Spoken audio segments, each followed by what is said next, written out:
Shattered barriers, the twin suns of Veles cast violet shadows through the crystalline forest as Taran Novak adjusted his atmospheric filter. 6 months into his research assignment, and the air still felt foreign in his lungs. Too sweet, too dense with unfamiliar particles. But it was worth every labored breath to document the luminars. "You're collecting samples outside the approved perimeter again," came a melodic voice from behind him. Taran didn't startle anymore when Nayara appeared silently. He'd grown accustomed to the way she moved like water over smooth stones, flowing without disturbance. "The Council expanded my research boundaries yesterday," he said, not looking up from the bioluminescent fungus he was cataloging. "You would know that if you'd attended the meeting." When he finally glanced up, Nayara stood closer than he expected. Her skin held the faintest blue-silver sheen in the dappled light, and her eyes, those remarkable eyes that had first captivated him, remained their usual deep indigo, revealing nothing. "I had other obligations," she said simply, tucking a strand of her iridescent hair behind an elegantly pointed ear. "The Council may trust you more now, but that doesn't mean everyone does." Taran sighed, packing away his sample kit. "I've been here half a planetary cycle.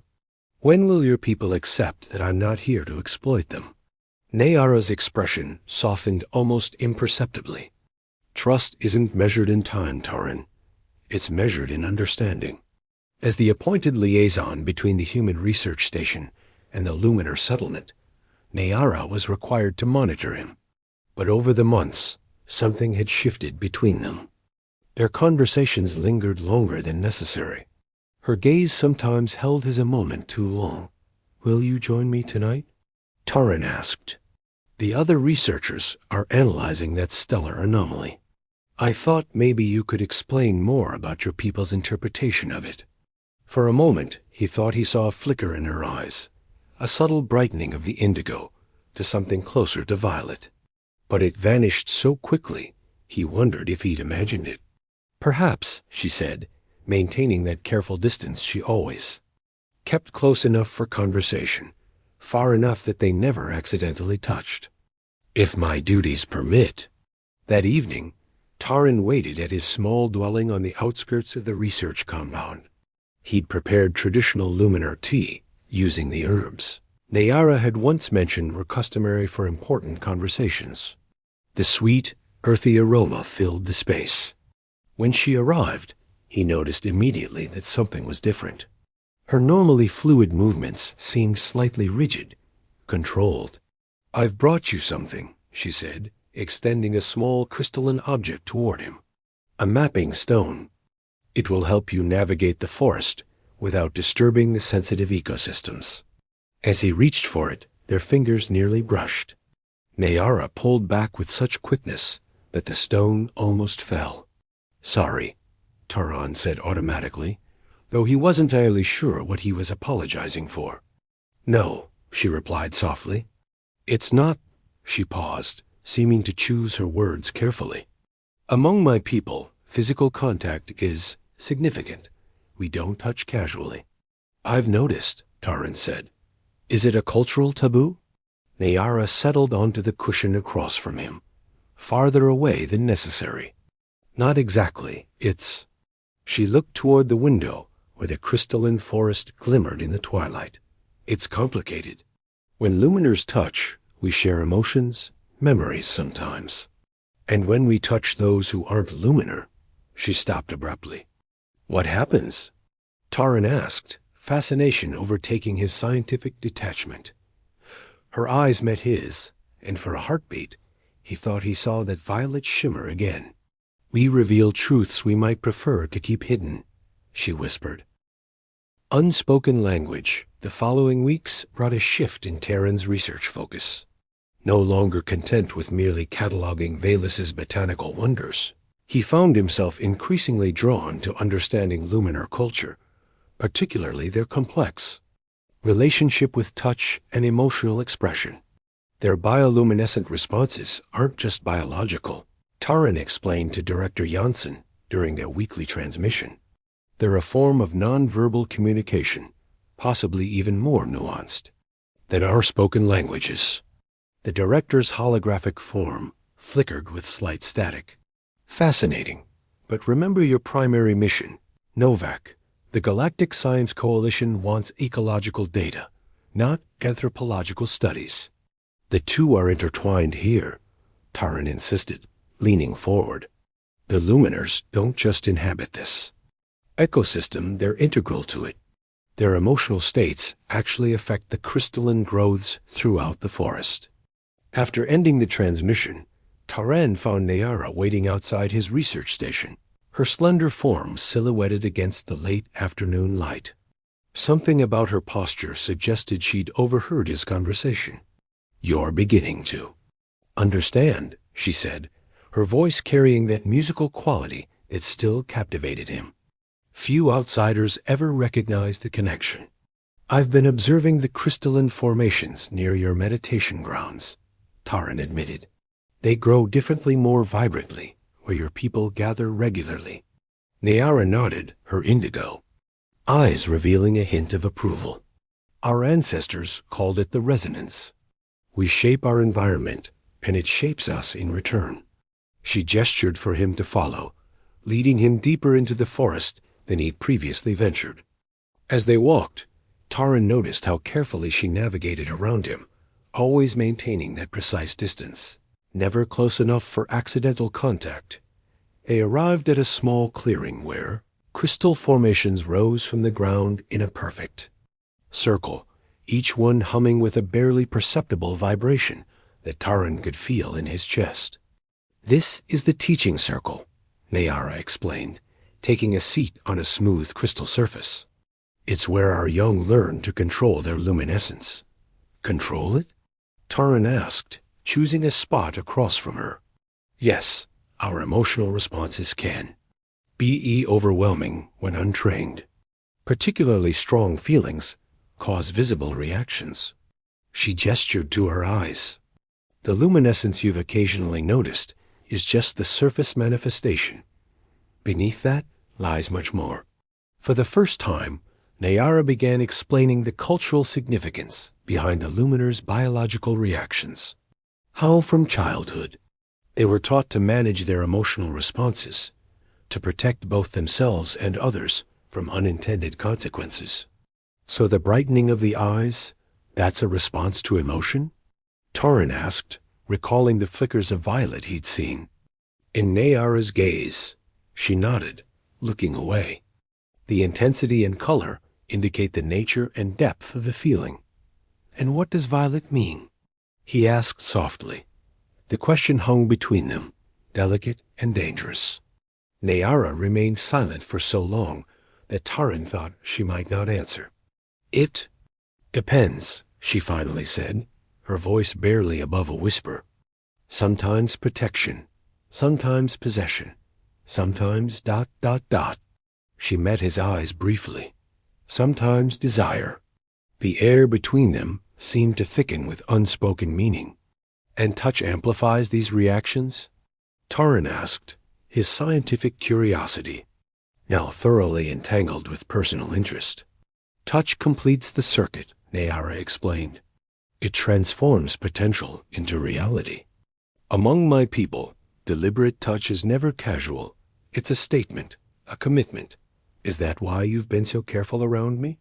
Nayara's eyes flickered briefly with that violet light before she controlled it. "Yes, touch between different species is ... unpredictable. The luminar response still occurs, but without reciprocation, it becomes a vulnerability, a one-sided revelation." As twilight deepened around them, Harain began to understand the weight of what remained unspoken between them. Every careful distance, every avoided touch, every controlled glance, these weren't rejections, but protections. "In 3 days, we celebrate the Festival of Coalescence," Nayara said as they prepared to leave the teaching circle. "It's our most significant cultural event. Would you like to attend?" "As an observer," she added quickly. "I'd be honored," Taran replied, noticing how her eyes brightened slightly at his acceptance dot as they walked back toward the settlement. The space between them seemed both vast and insignificant, a physical gap charged with growing understanding. Taran now recognized the careful choreography of their movements for what it truly was. Not distance, but restraint. Not indifference, but its opposite dot, and with this knowledge came both clarity and confusion, as he wondered what truths Neara feared might be revealed if their carefully maintained boundaries were ever to fall. Catalytic touch, the festival of coalescence, transformed the lunar settlement into a spectacle of light and sound. Crystal formations throughout the village had been carefully arranged to amplify the natural bioluminescence of the celebrants, creating cascading waves of color with each collective emotional shift. Taran stood at the periphery, mesmerized. He wore the formal attire. Neara had provided a flowing robe woven with filaments that responded subtly to the ambient light. As the only human present, he drew curious glances, but the luminar's legendary politeness kept them from staring outright. "You appear to be adapting well to our customs," came a melodic voice beside him. Tar. Ian turned to find not Neara, but another luminar woman watching him with open interest. Unlike Neara's reserved demeanor, this woman's posture exuded confidence, and her eyes held a playful shimmer of turquoise. "I'm Selwyn," she said, offering a formal bow rather than a handshake, the proper luminar greeting between strangers. "I oversee botanical cultivation for our northern settlements." "Taran Novak," he replied, returning the bow. "I'm the human researcher," she finished with a smile. "Everyone knows of you. Your work with our sacred fungi has impressed the elders." Taran felt a flush of pride. "That's kind of you to say. I've been trying to respect your cultural boundaries while conducting my research." "Yes," Selwyn said, stepping slightly closer than luminars typically stood to outsiders. "Neara has mentioned your sensitivity to our ways." There was something in her tone that made Taran slightly uncomfortable. "Neara has been an excellent guide." "Has she?" Selwyn's turquoise eyes brightened with amusement. "How interesting. She's typically so reserved, even for our kind." Before Taran could respond, music began to fill the clearing, haunting tones produced by crystal instruments that resonated with the natural formation surrounding them. The luminars began to move in a synchronized dance that seemed to flow like water through the gathering. "This is the resonance dance," Selwyn explained, her voice lowering to an intimate level. "It celebrates our connection to Vales and to each other." She extended her hand, hovering it near his arm without touching. "Would you like to observe more closely?" Uncertain of the proper protocol, but not wanting to cause offense, Taran nodded and followed Selwyn toward the center of the celebration. As they moved through the crowd, he scanned for Neara, but couldn't locate her among the swirling dancers. Selwyn guided him to a small alcove formed by towering crystal formations, where the music was slightly muted. "From here, you can see the emotional patterns," she explained, pointing to the waves of color moving through the assembled luminars. "Each hue represents a collective feeling shared through the dance." Taran watched, fascinated, as blues deepened to purples and then flared into brilliant whites when the music reached a crescendo. "It's extraordinary," he breathed. "Yes," Selwyn agreed, her voice suddenly much closer. "We are an extraordinary people." Before Taran could react, Selwyn's fingers brushed deliberately against his wrist, a touch that, among luminars, carried profound significance. A hushed ripple of awareness spread through the nearby celebrants, conversation faltering as attention shifted toward them. "Selwyn," Taran said uncomfortably, stepping back. "I'm not sure. I'm simply welcoming you properly to our celebration," she said, her eyes now glowing a bright, unmistakable azure, as Neara seems reluctant to do so. The music faltered as a sudden pulse of energy rippled through the crystalline structures surrounding the gathering.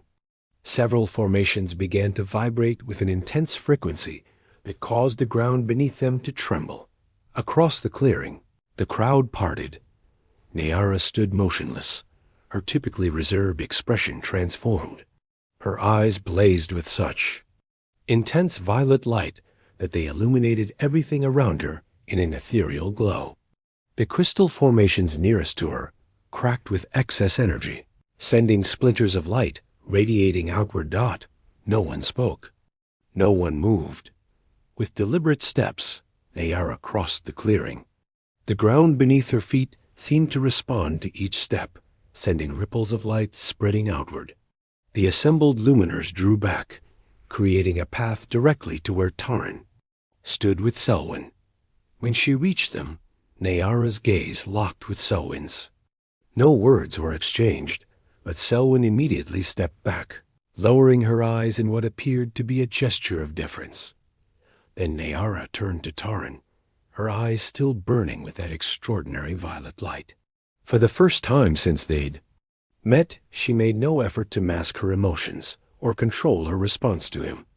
Without hesitation, she placed her palm directly over his heart, a gesture he instantly recognized from his research as the most profound declaration in luminar culture. The moment her hand touched him, a visible current of energy passed between them. The crystal formations surrounding the clearing resonated in harmonic response, creating a sound like distant bells. "I waited," Nayara said, her voice carrying clearly through the silence. "I waited until you could understand what this means." Her eyes held his, the violet light illuminating his face. "Now everyone knows."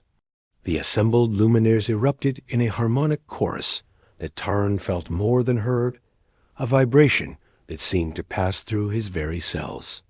In that moment, he understood that something irrevocable had just occurred. Whatever boundary had existed between them had not just been crossed, it had been shattered completely. Whispers of resistance dawn broke with unusual brilliance over the luminar settlement.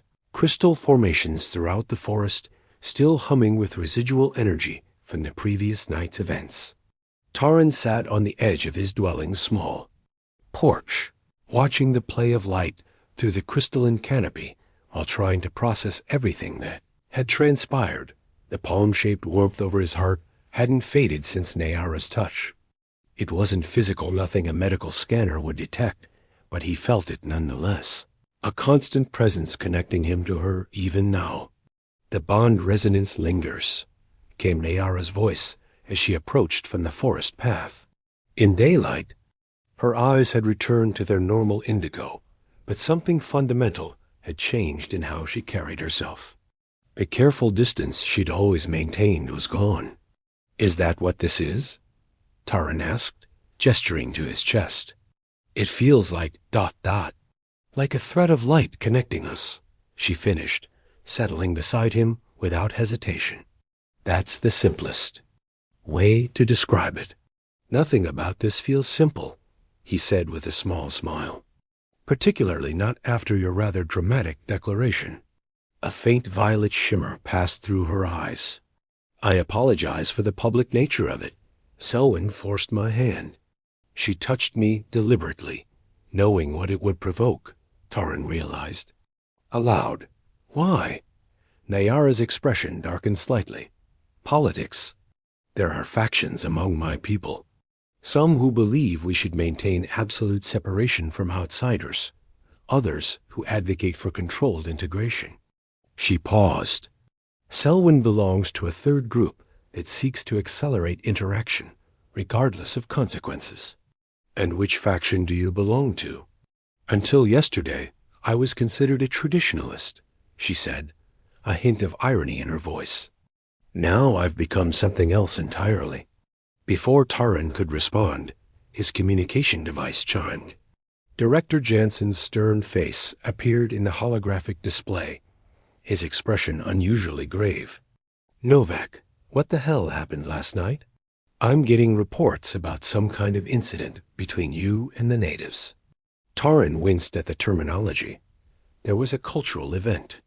"I participated as an observer," It's complicated, sir. Uncomplicate it, Janssen snapped. The Coalition Science Board is questioning the entire research mission now. They're concerned about cultural contamination. With all due respect, Director, I haven't contaminated anything, Taran replied, feeling Nayara tense beside him. I'm following established protocols for cultural exchange. Is that what they're calling it now? Jansen's tone dripped with sarcasm. Your primary biometric readouts went haywire last night. The board wants you recalled for evaluation. Taran felt a cold dread settle in his stomach. For how long? That's yet to be determined. Prepare for extraction in 3 days. The transmission ended abruptly. Silence hung between them for several moments before Nayara spoke. They would separate us? After a bond has been established? They don't understand what's happened, Taran said, running a hand through his hair. In frustration.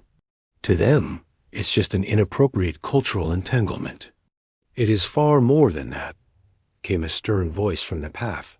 An elder luminaire stood there, his silver-white hair contrasting sharply with the deep blue of his ceremonial robes. His eyes held none of the warmth Taran had come to associate with. Nayara's people. Elder Fariner, Nayara acknowledged, rising to her feet with a formal bow. The council demands your presence, Fariner said, not returning the gesture. Oath of you? The luminar council chamber was carved within the largest crystal formation in the settlement structure that rose nearly 30 meters above the forest floor and descended an unknown distance below ground. Inside, 7 elders sat in a semicircle, their expressions ranging from curiosity to undisguised hostility. For generations, we have maintained the sacred boundaries between ourselves and outsiders. Elder Fariner began without preamble. These boundaries exist for the protection of all.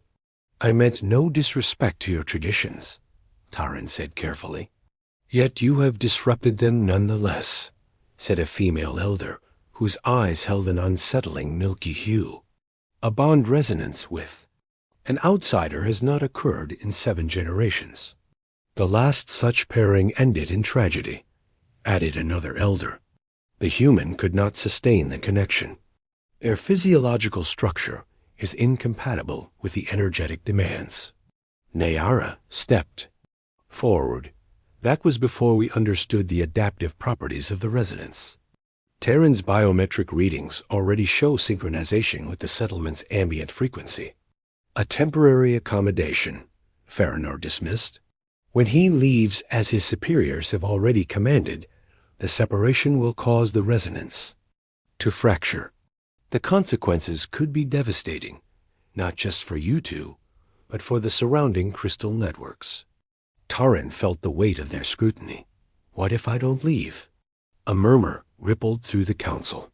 Your presence here was always meant to be temporary, Fariner stated flatly. Your own people are recalling you. Then I'll resign my position, Taran said with more confidence than he felt. I'll stay as a private citizen and become dependent on our resources, Fariner challenged. Become an unplanned variable in our carefully balanced community? I have skills to contribute, Taran argued. Knowledge to share. The issue is not your usefulness, the female elder interjected, her voice gentler than Fariner's. It is the precedent this creates. If we permit this bond, others will follow. The boundaries that have protected our way of life for millennia will dissolve. Perhaps they should, Nayara said quietly, causing the chamber to fall silent. Perhaps isolation has protected us too well from growth, from evolution, from understanding our place in a changing galaxy. As tension filled the chamber, Terran's communication device chimed again, this time with an urgent priority signal. The holographic display showed not Director Janssen, but Dr. Valeria, the expedition's medical officer. Taran, you need to report to the medical facility immediately, she said, her expression concerned. Your latest biometric readings show significant cellular changes. Whatever happened last night is affecting you at a molecular level. The council members exchanged alarmed glances.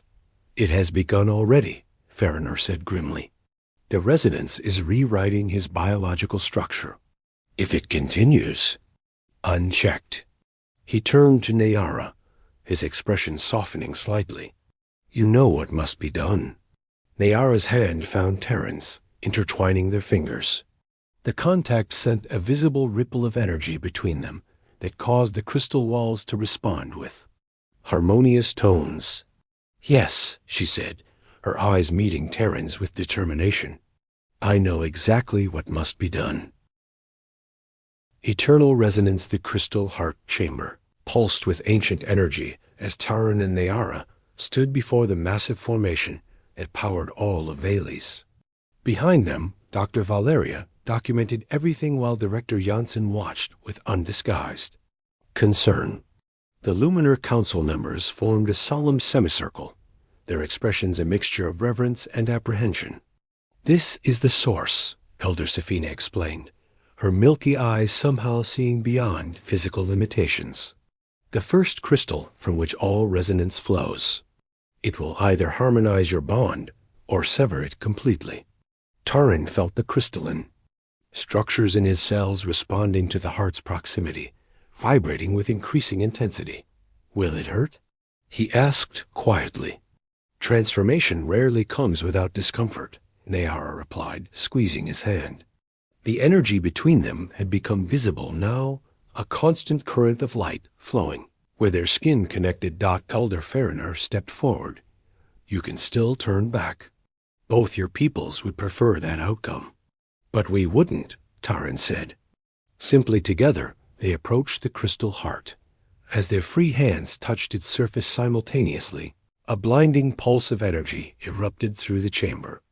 Every crystal formation in the cavern responded, creating a symphony of light and sound that seemed to bend reality itself. Taran felt his consciousness merging with Nayara's memories, emotions, and understanding flowing freely between them. Through their joined awareness, the crystal heart communicated its judgment. Their bond was not an aberration, but an evolution, a new harmony in the cosmic resonance. When the light finally dimmed, both stood transformed. The crystalline structures in Terran cells had stabilized into permanent patterns, while Nayara's biology had incorporated elements of his human adaptability. Their eyes now shared the same iridescent quality, neither fully human nor fully luminar. It is done, Elder Safina announced. The heart has blessed their union. Director Janssen stared in amazement. The coalition isn't going to believe this. They'll have to, Dr. Valeria said, reviewing her scanner readings.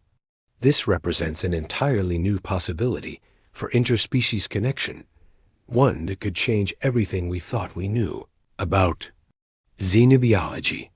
As they emerged from the underground chamber into the crystalline forest above, every formation glowed in response to their presence. The entire ecosystem seemed to celebrate their harmonized bond. What now? Taran asked, still adjusting to the new awareness flowing through him. Now we build bridges, Nayara replied, her eyes glowing with that beautiful violet light, no longer hidden, but proudly displayed. Between your world and mine. Between what was and what could be. Elder Fariner, who had opposed them so strongly, now offered a formal bow. You have become something new, something neither of our peoples anticipated, but perhaps both needed. The settlement welcomed them with a celebration that made the Festival of Coalescence seem subdued by comparison. Crystal formations throughout. The forest pulsed in harmony with their every movement, creating a spectacular display visible even from orbit. As night fell, Taran and Nayara stood at the edge of the settlement, looking up at the stars. Their joined hands glowed with internal light, a physical manifestation of a connection that now transcended biology. They can never truly separate us now, Nayara said softly. They wouldn't dare try, Taran replied with a smile. We've become too interesting a research subject. Their laughter resonated through the crystal formations. creating ripples of harmonious light that spread outward into the forest, the first notes in a new symphony of connection that would forever change both their worlds.